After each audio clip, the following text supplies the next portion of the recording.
you be tweeting differently once you board the Air Force One. No, that's other people that do that. I don't. I'm very consistent. I'm a very stable genius. I tried to ignore the news. I tried to disconnect. It's impossible. You can't turn him off. He won't power down. He's like Ultron. He just keeps going.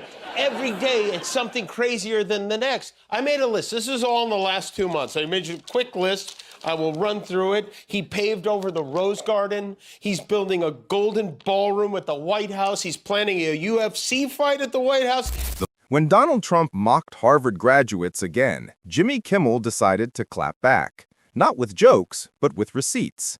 In front of millions, Kimmel leaked Trump's real SAT score on live TV, and the reaction left the entire studio gasping. This isn't just late-night comedy. This is poetic justice in prime time. Watch till the end to see how Kimmel turned the "very stable genius" slogan into a national punchline.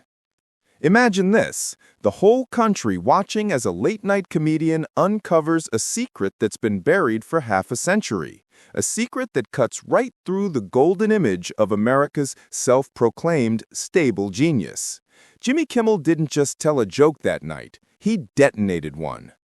For decades, Donald Trump has built an empire on confidence, or what he calls genius. "I'm very consistent. I'm a very stable genius," he once said, with that trademark grin. But on this night, a smirking Kimmel looked straight into the camera and said, "You want stable? Let's talk scores." The stage lights dimmed just enough for tension to settle in. This wasn't just a comedy bit anymore. It felt like a courtroom moment. Kimmel, armed with a 50-year-old piece of paper, was about to call the biggest bluff in modern politics. "You know," Kimmel began, pacing like a professor with a point to prove, "for a man who mocks Harvard grads every other week, Trump's done a great job hiding his own grades." The audience chuckled, then quieted as Kimmel's tone shifted. In fact, his former lawyer Michael Cohen testified that Trump threatened to sue his own schools if they ever revealed his scores. Cue a video montage. Trump on stage at rally after rally, sneering about low IQ politicians, scoffing at Harvard idiots, and bragging about being top of his class at Wharton. Each clip stacked like evidence in a trial. The crowd laughed nervously, but Kimmel wasn't laughing anymore. "You know," he said, shaking his head, "when someone threatens to sue their high school, it's usually not because they built too many A-plus memories." The studio chuckled. I tried to ignore the news. I tried to disconnect. It's impossible. You can't turn him off. He won't power down. He's like Ultron. He just keeps going. Every day, it's something crazier than the next. I made a list. This is all in the last 2 months. I made you a quick list. I will run through it. He paved over the Rose Garden. He's building a golden ballroom at the White House. He's planning a UFC fight at the White House. But lucky for us, we found something.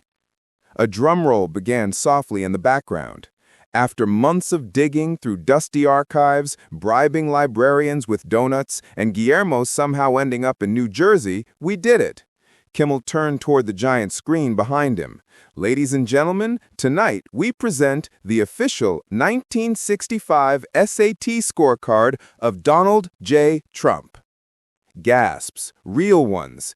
The image appeared, a vintage-style card, yellowed by time. The crowd leaned in. "This," Kimmel said, "is history." He squinted at the numbers dramatically, milking the silence. Then, with a pause that could freeze time, he read it aloud. "Donald J. Trump, SAT score 970.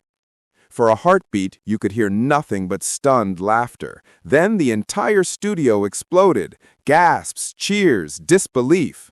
970 out of 1,600. The man who mocked Harvard grads for being overrated had scored below the national average of his own generation. "Oh, it gets better," Kimmel added, holding back a laugh. That same year, the average high schooler in America scored 980. So, congratulations, Mr. President. You've officially outsmarted almost nobody. The audience roared. Kimmel wasn't done twisting the knife. He even got some of his sample answers. Question: what's the similarity between an apple and an orange? He said, and I quote, "They're both tremendous fruits, okay? Everyone says so." The crowd lost it. Question 2. What's 30 minus 7? He wrote, "My poll numbers." The laughter grew louder, but behind it there was something sharper, the feeling that the myth of genius had just cracked wide open. Trump, of course, fired back the next morning on Truth Social. Jimmy Kimmel, a failed show host, terrible ratings, total disgrace to television. But the internet wasn't buying it. Hashtags like 970 Club and Stable Genius No More started trending within hours. By sunrise, the clip had millions of views. Even Harvard students joined in, posting memes captioned, "At least we passed the math section." And that's when Kimmel dropped his final punchline. Looking straight into the camera, he said, "You can lie about polls, about crowds, about phone calls, but numbers don't lie, and these ones, they definitely aren't stable." The audience stood up, cheering, whistling, clapping, not just because it was funny, but because it felt like a truth that had finally been spoken out loud. So what happens when you spend years mocking Harvard grads for your own score to come crawling out from under the gold carpet? You get roasted by history itself. And that's why this moment wasn't just late-night TV. It was a mirror, a rare one, showing the difference between confidence and delusion. If you think truth still matters, hit subscribe, smash that like button, and share this with someone who still believes stable genius means 970 on the SAT. Because sometimes the best way to expose a myth is with math.